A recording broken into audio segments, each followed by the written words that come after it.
Smart meter बसवा असं तुम्हाला आदेश दिला आहे. असा जार आहे का? असं तुम्हाला आदेश दिला आहे की सगळे मीटर तुम्ही स्मार्ट बसवा, असं तुम्हाला काय आदेश आहे की हे आता तुम्ही सगळ्यांना स्मार्ट मीटरच बसवा असं काय आदेश कसं आहे? काय आदेश मध्ये काय सांगितलं की स्मार्ट मीटर करायचे सगळे स्मार्ट मीटर करायचे. परंतु आता याच्यामध्ये ज्यावेळेस सगळ्या शेतकऱ्यांबरोबर ग्राहकांबरोबर बोलणं झालं तर सगळ्यांची इच्छा आहे की ते आम्हाला स्मार्ट मीटर नको. आता बाकीच्या ठिकाणी ऐका ना, तुमचंच नाव टॅगलाईन टाकून महावितरणची मुख्यमंत्र्यांच्यावरती फोटो असतो आणि त्याच्यावर एक लिफलेट फिरते का मुख्यमंत्र्यांनी सक्त सांगितलंय ज्याची इच्छा असेल स्मार्ट मीटर बसवायची. हा मग सोयीचे नाही. आता तुम्ही काय बोलले मग तसा जी आर आहेच ना मुख्यमंत्री सोयीचे नाही बाबा, ज्याला बसवायचं आहे नाही तुम्हाला मी ते सांगतो साहेब की इथं सगळ्यांना स्मार्ट मीटर नकोय.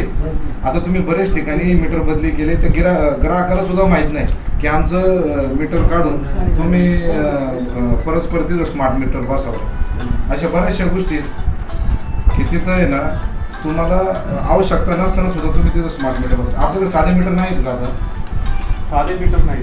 चावळा गोंधळ बऱ्याच वेळा 4-4-4-5-5 तास लाईट जाती, ग्राहकांना नाक त्रास होतो. तुम्ही जो मुद्दा उपस्थित केलाय हे प्रीपेड मीटर नाही, ते पोस्टपेड मीटर आहे. नाही साहेब, आमच्या रेग्युलर आता जे मीटर आहे तसेच ते मीटर आहे, त्याची बिलिंग पण तशीच आहे. हे प्रीपेड मीटर नाही. मुद्दा क्रमांक 1. मुद्दा क्रमांक 2, तुम्ही जो उपस्थित केला की मीटर फास्ट आहे. जर मीटर काय फास्ट असते तर ते आम्हाला निदर्शन आणून द्या. आम्ही ते मीटर त्याच्या बाजूला आपले मीटर दुसरे मीटर लावून ते सिरीजमध्ये आपण चेक करू. तुम्ही मला आणून द्या की तशी केसेस आणून द्या, मी ते चेक करतो लगेच आणि तुम्हाला समोरच दाखवून देतो की बाबा हा जर मीटर फास्ट आहे का मीटर स्लो आहे किंवा मीटर ओके, ते तुम्हाला लगेच ते कळून जाईल. साहेब प्रॉब्लेम असा आहे, ऐका ना, प्रॉब्लेम असा आहे का अर्थिंगचा प्रॉब्लेम असतो. अर्थिंगच्या प्रॉब्लेममुळे मीटर बऱ्याच ठिकाणी बिलं जास्त वाढले आहेत. परंतु ते या गोष्टी तुम्ही सांगितलं पाहिजे मीटर बसवताना का पहिले अर्थिंग करून घ्या म्हणून. पहिले अर्थिंग कसं आहे, ग्राहक हा स्वतः करत असतो ते अर्थिंग. म्हणजे ते त्यांची जी इंटरनल वायरिंग असती की त्या इंटरनल वायरिंग मध्ये कुठे शॉक लागू नये त्यांच्या इन्स्ट्रुमेंटला, त्यासाठी ते ग्राहक अर्थिंग करत असतात आणि आम्ही ते मीटर बसवण्याची सांगतच असतो प्रत्येक ग्राहक. तुमच्या टेक्निशियननीच तसं सांगितलेलं आहे का अर्थिंग जर नसेल तर मीटर फास्ट पडू शकतो. नाही असं तुमच्या टेक्निशियनने सांगितलं, आम्ही नाही. ठीक आहे, काय हरकत नाही. आता साहेब तुम्ही जे सांगितलंय ना हे आम्हाला 100% मान्य. परंतु आमचं म्हणणं असं आहे की आम्हाला ज्यावेळेस तो मीटर बसवायचा नाही, ज्यावेळेस आम्ही तुम्हाला सांगितलं आम्हाला तो मीटर बसवायचा नाही, मग तुम्ही अशा किती कस्टमरांची स्वाक्षरी घेतली की मीटर बसवताना की बाबा ही आमची इच्छा आहे की तुम्ही स्मार्ट मीटर बसवा. तुमच्याकडे आहे का काय असं की लोकांनी लिहून दिले की स्मार्ट मीटर बसवा? आम्ही आमचा जो माणूस जातो, समजा कोणी विरोध केला तर ते बसू काय स्वइच्छेने आम्ही सांगितलेलं आहे की ज्याची इच्छा असेल त्याच्याच मीटर बसवा खाली दिलेले आहे. ठीक आहे, हे 100% झालं. आता ज्यांना ते नकोच आहे स्मार्ट मीटर, आता तुम्ही जसं म्हटले की हा मीटर जास्त पडतो जसं आमच्या साहेबांनी सांगितलं, पण माझं म्हणणं असं आहे की जिथं पहिले 1000 रुपये बिल होतं तिथं आता 3000 येतं.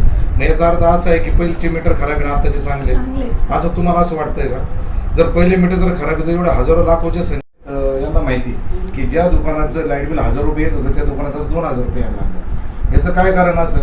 एक तर ते मीटर खराब आहे किंवा तुमचं मीटर जास्त पडतं. आता तुम्ही जर म्हटलं की सगळ्यांचं तुम्ही घेऊन या तर आता सगळे कस्टमर इथपर्यंत येत नाही, आम्ही तुम्हाला हेच सांगितलं. आता आमचं म्हणणं असं आहे की ज्या ज्या कस्टमरांकडे तुम्ही जे स्मार्ट मीटर बसवले आम्ही त्यांना तुमच्याकडे ॲप्लिकेशन करायला होतो, तुम्ही त्यांचे मीटर काढून घ्या आणि त्यांना साधे मीटर तुम्ही बसवून द्या. आता हे तुमच्या मार्फत आम्ही सांगतो.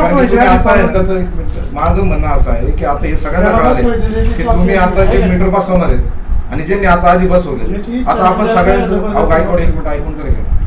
तुम्ही आता आमचं म्हणणं असं आहे की आमचे जे जवळचे सगळे लोक आहेत, जे कर्मचारी म्हणजे जे ग्राहक आहेत, शेतकरी आहेत, ते सगळे आम्ही तुम्हाला अर्ज करतो. त्या अर्जाच्या हिशोबाने तुम्ही स्मार्ट मीटर काढून घ्या आणि आमचे साधे मीटर आम्हाला पुन्हा बसवून द्या. स्मार्ट मीटर का बसवू नका? हे जर तुमचं कारण आहे की मीटर फास्ट आहे बरोबर, आणि तो मीटर आहे की आता आपण बघतो आता आपलं डेव्हलपमेंट आहे म्हणजे आपण मोबाईल पण आपण स्मार्ट मोबाईलकडे जातो.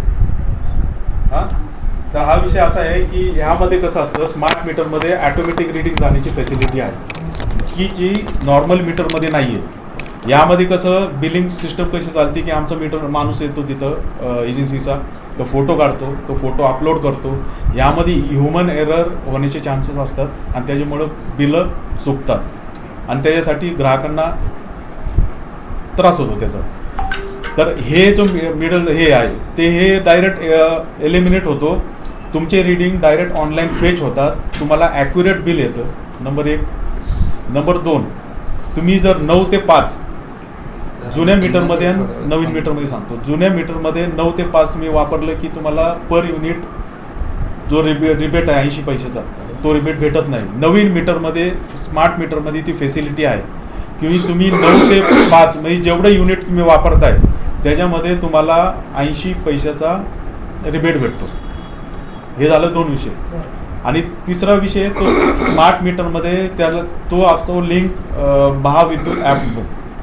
तर महाविद्युत ॲप जर तुम्ही डाउनलोड केलं तर तुम्हाला रिअल टाईम त्याचं कन्झम्पशन कळतं की बाबा मी मागच्या आठवड्यात किती कन्झ्युम केलेलं आहे, मी कालच्या दिवसात ह्या टायमाला किती कन्झ्युम केलेलं आहे, माझं ट्रेंड ऑफ कन्झम्पशन किती आहे.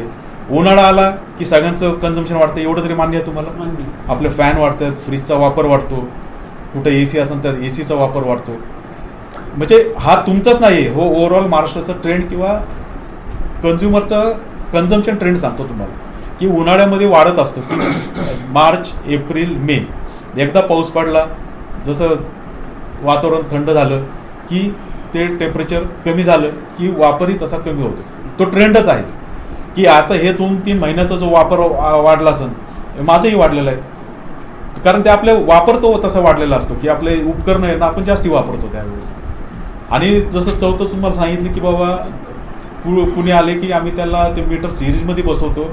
आणि आत्तापर्यंत मी जेवढे मीटर टेस्ट केलेले आहेत सिरीजमध्ये बसून कुठलाही मीटर फास्ट आलेला नाही आहे आणि संतुष्ट झालेले आहेत. धनराज प्लाझामध्ये पण आम्ही मीटर बसवले होते, लोकांनी विरोध केला होता.